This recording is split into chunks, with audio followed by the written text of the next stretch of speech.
E aí galera, beleza? Meu nome é Salatiel Júnior e hoje eu queria dar um recado aí para os cristãos, para a maioria do pessoal que acredita na Bíblia e comumente costuma usar o argumento de que, não, o Antigo Testamento não vale mais. Jesus veio e acabou com a lei, agora você não precisa mais do Antigo Testamento. Eu gostaria de falar a respeito disso, porque eu tenho visto muitas pessoas, quando alguém apresenta algum versículo, alguma passagem do Antigo Testamento, os cristãos correm dizer, não, isso aí não vale mais, isso foi para aquela época, hoje não tem mais valor nenhum. Inclusive eu vi no Facebook um cara dizendo que a Bíblia ele só mantém o Antigo Testamento por questão de honra e respeito, Acho que é esquisito isso. Mas até que ponto o Antigo Testamento realmente foi abolido? Até que ponto mesmo Jesus aboliu a lei, aboliu a Torá? Eu vou demonstrar nesse vídeo aqui que isso é uma falácia, isso é uma mentira, que se você pesquisar, se você investigar e analisar, você vai ver que isso realmente é uma palhaçada. É uma maneira muito desonesta dos cristãos fugirem do que está escrito e fugirem da realidade bíblica. Em primeiro lugar, a Bíblia nossa, a Bíblia em português, a versão Almeida, católica, etc. Todas elas tratam a Torá, ou seja, os 5 primeiros livros da Bíblia, como uma palavra lei. Só que a palavra lei, ela não é propriamente dita correta. Se você for pesquisar a respeito do que significa a palavra Torá significa instrução. Então, os 5 primeiros livros da Bíblia são a instrução de Deus para o seu povo. Instrução é bem diferente de lei, de você ter que cumprir, embora os judeus sigam a risca. Deus, ele tira o povo dele lá do Egito e usa Moisés, todo mundo conhece a passagem, e dá as instruções, os mandamentos, e por aí vai passando o tempo, aí os 5 primeiros livros da Bíblia. Aí você para pensar, por que Deus deu a Torá para o povo? Por que existe os 5 primeiros livros da Bíblia? Bom, primeiro porque partindo da premissa que esse Deus existe, então ele deu um conjunto de instruções para que as pessoas tenham uma vida saudável. Então, nesses 5 primeiros livros da Bíblia, você vê o caráter de Deus. Como que ele quer que as pessoas ajam, como que ele quer que as pessoas se comportem.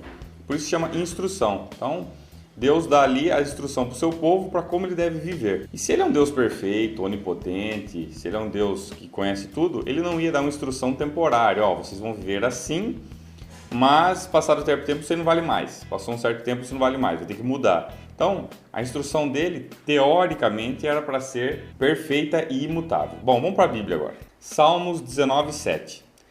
A lei, entre aspas, Torá, os 5 primeiros livros da Bíblia, do Senhor é perfeita e refrigera a alma. O testemunho do Senhor é fiel e dá sabedoria aos simples. Então, esse versículo de Salmos deixa bem claro que a Torá, a lei, os 5 primeiros livros da Bíblia, ela é perfeita, então ela não tem erro. Salmo 119:68. Tu és bom e fazes o bem, ensina-me os teus estatutos. Então, está aí outra passagem dizendo que Deus é bom, que Deus faz o bem. Então, ele não vai dar uma instrução ruim para as pessoas, ele vai dar uma instrução boa para que as pessoas tenham uma ótima qualidade de vida. Essa é a orientação bíblica. Acho que todos os cristãos, todos os judeus, todo mundo que acredita na Bíblia, parte da premissa que Deus é bom e que suas instruções, os seus mandamentos são bons. Olha só que interessante, os primeiros versículos de Salmo. Bem-aventurado o homem que não anda segundo o conselho dos ímpios, nem se detém no caminho dos pecadores, nem se assenta na roda dos escarnecedores. Aqui Davi está falando, bem-aventurados que não andam com tranqueira. Aí olha só que interessante, antes tem seu prazer na lei. Lembre de novo, lei é Torá, instrução. Antes tem o seu prazer na lei do Senhor e na sua lei medita de dia e de noite. Então, aqui ele está deixando explicitamente claro que o ser humano ele é muito bem-aventurado se ele ficar meditando dia e noite na Torá. Então nós vimos aí que a Torá, Gênesis, Êxodo, Levítico, Números e Deuteronômio, ela é perfeita. Deus ele faz o bem, tanto é que Davi pede para que ele ensina, Deus ensina os seus estatutos, porque Deus é bom. Então, se Deus vai passar um estatuto, se Deus vai passar a instrução, essa instrução teoricamente deveria ser boa. Aí você deve estar falando assim, Sala, você está falando isso, mas isso está tudo no Antigo Testamento. O Novo Testamento não fala nada com relação à Torá? Fala sim. Olha lá em 2 Timóteo, capítulo 3, versículo 16, diz assim, toda a escritura é divinamente inspirada. É também útil para ensinar, para repreender, para corrigir e para instruir em justiça.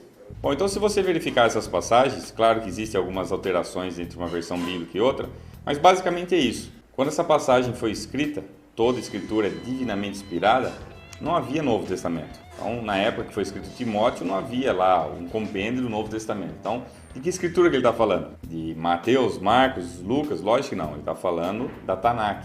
O que é a Tanakh? A Tanakh é o Antigo Testamento. Os judeus sempre, até hoje, têm o costume. Tem a Torá, que é os 5 primeiros livros da Bíblia, tem os profetas e tem os escritos. Então, a junção do Antigo Testamento inteiro, que todo mundo conhece, né? Com os profetas, Isaías, Salmo, tudo aquilo lá, é chamado de Tanakh. Então, quando a Bíblia fala escritura, a escritura está se referindo às escrituras que eram lidas nas sinagogas. Então, essa passagem deixa bem claro que a escritura ela é inspirada, ou seja, Deus colocou a mão dele ali, né? Tem inspiração divina. Ela é útil para ensinar, então, a escritura nos ensina alguma coisa, para repreender quando a gente está fazendo alguma coisa errada e para corrigir a gente em justiça. Isso fica bem claro que o Antigo Testamento ele tem uma utilidade. Essa própria passagem diz isso. Então, o que a gente aprende até o momento? A lei do Senhor é perfeita, a Torá é perfeita, ela é inspirada, ela é útil para ensinar, para repreender, para corrigir as pessoas. Deus é bom, Ele faz o bem. Então, se Ele deu a Torá para o povo dele, é algo bom, não é algo ruim. Então, se você vai lendo essas passagens, você vai analisando essas passagens, você vê que o Antigo Testamento ele tem um valor.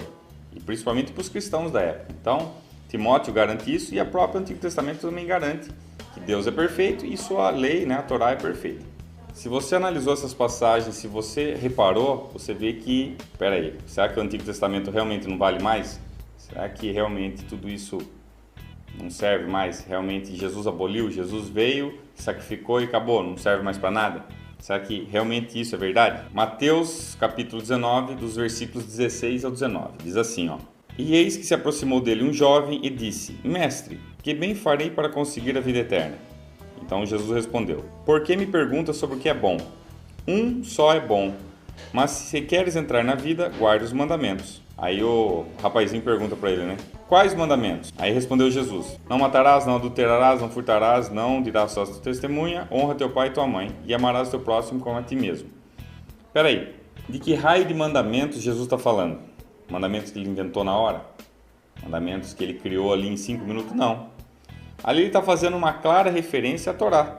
Todos os judeus conheciam esses mandamentos. Esses mandamentos eles são realmente a base da Torá. Os 10 mandamentos são uma base, não que sejam os únicos, existem mais. Jesus está fazendo uma referência clara ao Antigo Testamento. Ele está dizendo claramente, ó, você quer ir para o céu, você quer ser salvo? Guarda os mandamentos. Aí tem uma outra passagem também que Jesus, ele deixa bem claro, e eu acho difícil até refutar, em Mateus capítulo 5, versículo 17 ao 19. Jesus falando, não penseis que vim destruir a lei e os profetas. A que lei que ele está falando? A Torá, é óbvio. Não vim destruir, mas cumprir. Porque em verdade vos digo que até o céu e a terra passem, de modo nenhum passará a lei, um só i ou um só tio, né? Até que tudo seja cumprido. Então, céus e terra ainda não passou. Ainda existe céu, ainda existe terra, e não passou, ainda continua existindo. Então significa que a Torá ainda está valendo. E deixa bem claro isso. Qualquer, pois, que violar um desses mandamentos, que mandamentos que está falando? Mandamentos da Torá. Por menor que seja, e assim ensinar aos homens, será chamado o menor no reino dos céus. Aquele, porém, que os cumprir e ensinar, será chamado grande no reino dos céus. Então, Jesus está falando claramente, ó, eu não vim destruir, eu não vim abolir a Torá, não. Eu vim cumprir. E ele veio cumprir o quê? Aquilo que os cristãos adoram de falar. Ele veio cumprir o sacrifício. Tirando aqueles sacrifícios lá dos animaizinhos e tal, Jesus veio, sacrificou e tal, beleza. E o resto? O fato dele ter feito isso anulou tudo, então? Jesus cumpriu a promessa, agora anulou tudo. Peraí. Eu vou dar um exemplo de como esse negócio de falar que o Antigo Testamento não vale mais, que realmente agora é só história, que foi um contexto da época, é uma piada, é uma maneira desonesta de fugir da realidade com esse exemplo. Vai lá em Levítico 11, versículos do 4 a 8, diz assim, ó. Destes, porém, não comereis, dos que ruminam ou dos que têm unhas fendidas. O camelo que rumina, mas não tem unhas fendidas, esse vos será imundo. E o coelho, porque rumina, mas não tem as unhas fendidas, esse vos será imundo. E a lebre, porque rumina, também será imunda, né? Aí vem aquela passagem, ó. Também o porco, porque tem unhas fendidas e a fenda nas unhas se divide em duas, mas não rumina, este vos será imundo. Das suas carnes não comereis, nem tocareis os seus cadáveres, estes vos serão imundos. Bom, se você tem um pouquinho de inteligência, se você consegue entender um pouquinho da passagem, se você consegue interpretar texto, aqui deixa bem claro que Deus não quer que as pessoas comam carne de porco. Então tem um porco morto, um cadáver de um porco, ele não quer que a gente nem toque, porque para Deus o porco ele é imundo.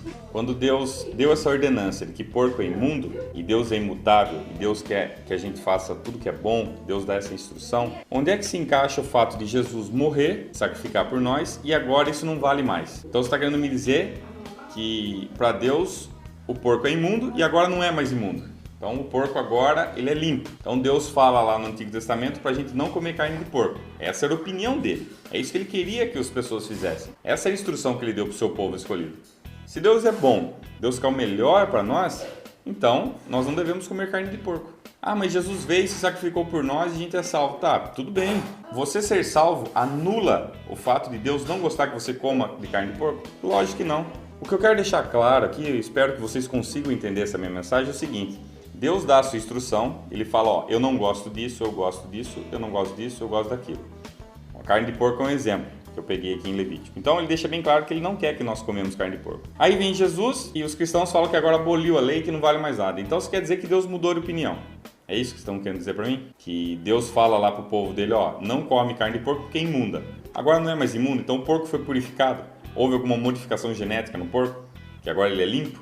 Cientificamente falando, as grandes mudanças genéticas, né, mudanças de evolução nos animais ocorrem de 10 em 10 mil anos. Então, desde que essas histórias foram escritas aí, não há muita mudança. O porco ainda continua sendo porco. O porco de 2.000 anos atrás continua sendo o mesmo porco de hoje. Mesmo animal, com as fendas, igualzinho. Não muda muita coisa não. Em Isaías 66, versículo 17. Os que se santificam e se purificam nos jardins, uns após os outros, os que comem carne de porco e a abominação e o rato juntamente serão consumidos, diz o Senhor. Então, fica claro, a não ser que você seja uma pessoa muito imbecil, idiota e que feche seus olhos, fica claro que Deus não gosta de pessoas que comem carne de porco. Porque carne de porco para Deus é imunda. Então ele deixou bem claro, ó, isso é imundo. Se Deus é imutável, se a lei dele é perfeita, se a Torá é perfeita, se ele é o Todo-Poderoso, então não há razão, não há motivo algum para que porco seja agora beleza.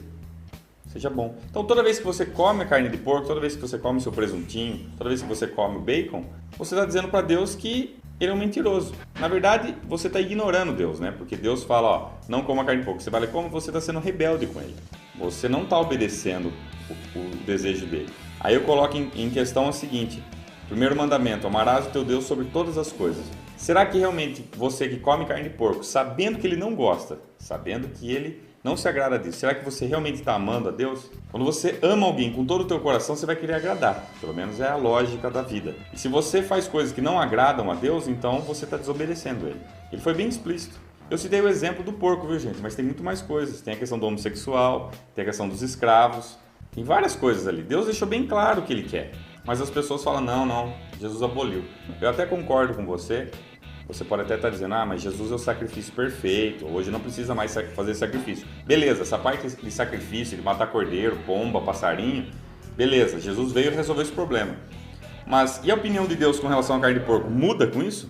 A opinião dele com relação aos homossexuais muda? Não. Ao dizer que o Antigo Testamento não vale mais, você está dizendo que Deus não é perfeito. Você está pegando as palavras de Jesus e jogando no lixo, porque ele disse que não veio abolir a Torá. E outra, se realmente não vale mais, significa que a opinião de Deus, né? Quando Deus falou, eu não quero que coma porque é imundo, aquilo lá já não é mais imundo. Então, quer dizer, o que Deus falou não vale mais nada. Aquilo lá não serve mais para nada. Deus mudou de opinião. Você está entendendo onde é que entra o problema? Deus muda de opinião agora. A grande verdade é que muitos cristãos, quando pegam o Antigo Testamento, quando pegam a Torá, eles veem coisas lá que são muito aberrantes, são coisas absurdas, que não se encaixam com a nossa sociedade de hoje. Como, por exemplo, escravos, como, por exemplo, até mesmo comer carne de porco. Não tem sentido. Hoje tem higiene, tem limpeza e tal, então não faz muito sentido isso. Só que, quando convém, eles usam as passagens, né? Quando vai falar do homossexual, eles usam o Antigo Testamento. Quando vai falar, por exemplo, de dízimo, Malaquias 3:10. Então, o que acontece? As pessoas pescam algumas coisas da Bíblia e do Antigo Testamento, que convém, obviamente, para poder reafirmar suas opiniões. Só que isso é muito desonesto, porque por que você pega uma passagem que fala de homossexual e não pega a de carne de porco? Se toda a palavra é inspirada, se toda a escritura é inspirada, por que você só pega alguns pedaços da inspiração? Por que você não pega toda a inspiração? A verdade é que não dá para seguir a Bíblia toda, né? Que vocês não conseguem admitir. Uma prova disso, teve um cara nos Estados Unidos lá, eu não vou lembrar o nome agora, mas ele ficou por um ano seguindo a Bíblia. Ele passou um ano. Aqui no Brasil teve um cara que ficou um mês também. Inclusive ele lançou um livro, tal, é um repórter lá. Ele tentou ficar um ano e a conclusão dele foi óbvia, né? Não dá para seguir tudo. É impossível você seguir tudo. Não tem como. Mesmo que você tire a parte de sacrifício lá, você tirou a parte de sacrifício, entrou Jesus na jogada, ele é o Salvador e tal, a vontade de Deus continua a mesma. Deus não gosta de carne de porco, Deus não gosta de homossexual, Deus aprova escravos. Então, vamos largar a mão de ser hipócrita, de ser desonesto e aceitar as coisas como elas realmente são. A verdade é uma só, não dá para seguir tudo, você tem que realmente pescar algumas passagens e aí vai a bel prazer, né? O que você acha que é conivente ou não. Quando entra na questão de carne de porco, o pessoal já, isso aí não. Mas quando entra homossexual, sim, aí isso aí pra brigar por causa dos homossexuais que não pode, vai pro inferno, aí esses eu vou apoiar, sim. Então, vamos parar de ser desonesto. Eu demonstrei aqui nesse vídeo claramente que o Antigo Testamento não foi abolido. Tá ok, pessoal? Eu espero que tenha deixado bem claro isso. O vídeo deve ter ficado um pouco extenso, mas eu queria deixar bem claro para essas pessoas aí que ficam alegando que o Antigo Testamento não vale mais, que agora estamos sobre a graça. A gente pode até estar vivendo a graça, mas a opinião de Deus com relação a como nós vamos viver nesse mundo continua a mesma. Não muda. Agora, se mudar, se a opinião de Deus muda, antes ele não gostava de carne de porco, agora ele gosta, então ele não é Deus, ele não é perfeito. E se ela mudou por causa de Jesus, por causa dessa vinda, então ela vai mudar de novo, porque a gente nunca sabe, né? Mas depois que Jesus voltar aqui, se é que volte, vai mudar de novo. Então já não é Deus, ele já não é onisciente, já não sabe de tudo. Então pare e pense nisso, nas implicações que essa alegação tem e vamos parar de ser hipócrita, né, povo? Pelo amor, né? Vamos parar de ser hipócrita, vamos encarar a realidade, vamos estudar a Bíblia, vamos ler e vamos analisar porque não dá, né? Se realmente você não concorda, pega o Antigo Testamento e joga no lixo. Agora não fique andando com a Bíblia aí, dizendo que não vale, porque o próprio Jesus disse que não veio abolir a lei e nem os profetas. Agora, vocês sim, vocês cristãos, vocês que vão aí nas igrejas, vocês que não gostam muito de judaísmo, vocês sim estão abolindo a lei e os profetas. O próprio Jesus disse que não, mas vocês fazem isso, né? O que eu posso fazer, né? Tá ok, pessoal? Quem quiser me seguir aí, o Facebook é esse daí. Eu tô agora com o Formspring. Quem quiser fazer pergunta pra mim, quiser questionar alguma coisa e tal, por favor, não façam pergunta besta, né? Tem gente que faz aquela pergunta imbecil, mas tudo bem. Até o próximo vídeo, pessoal. Obrigado a todos.